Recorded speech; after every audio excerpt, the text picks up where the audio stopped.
Let's talk about another type of prayer called liturgical prayer. This is a more structured or formal prayer experience, what we would typically call a prayer service.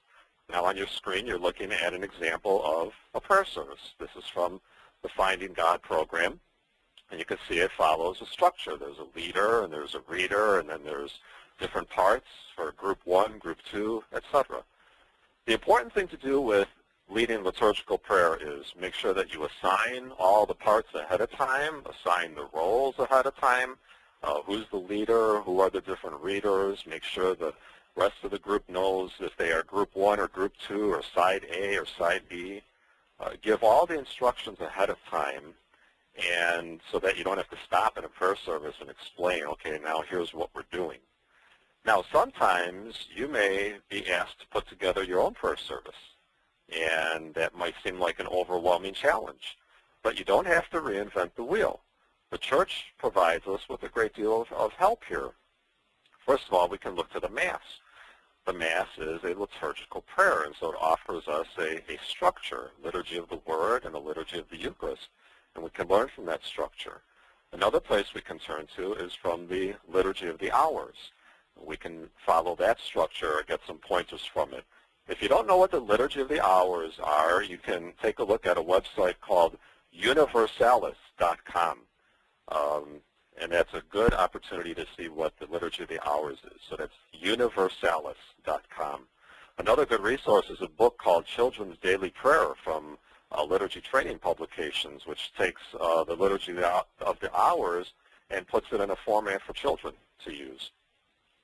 Okay, we're going to be pausing in a minute to answer some questions, but let's go through some important ingredients, I would call them, for leading liturgical prayer and putting a prayer like this together. There's no one way to do a prayer service, but these are some good things to follow.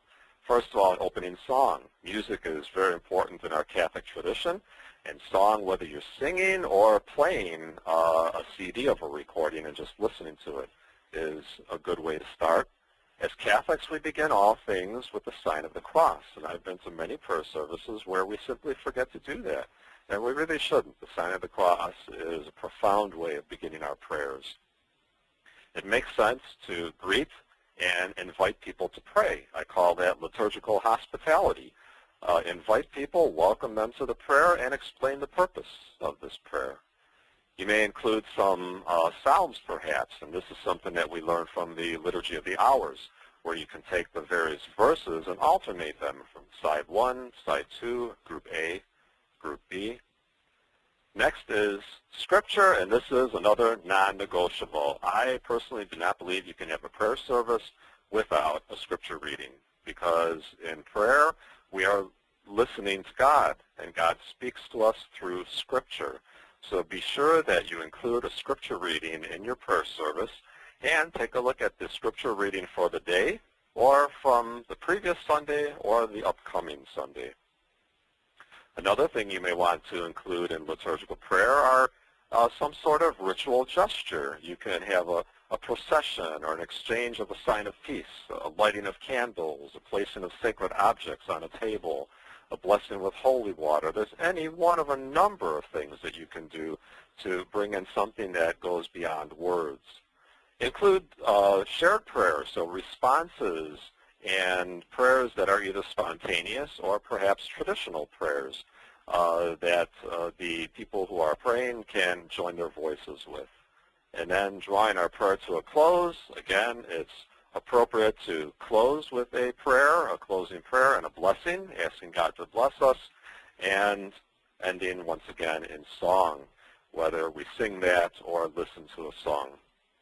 Two pieces of advice I would encourage you: pay attention to the season of the liturgical year to help you plan your service, and in between all these ingredients I just showed you, please include silence. Sometimes we rush from one part of a prayer to another, and we need to include more silence in our prayers.